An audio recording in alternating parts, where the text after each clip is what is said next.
Now, Henry, I know you called up on 0344 499 1000.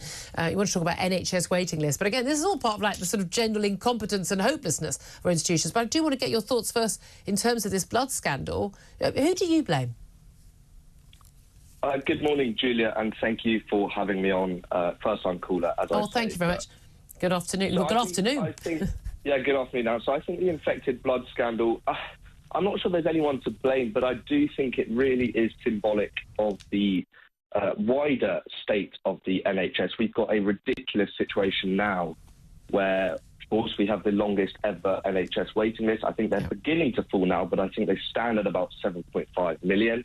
Of course, that is despite the record amounts that we are putting in. I think now NHS spending accounts for 13% of GDP.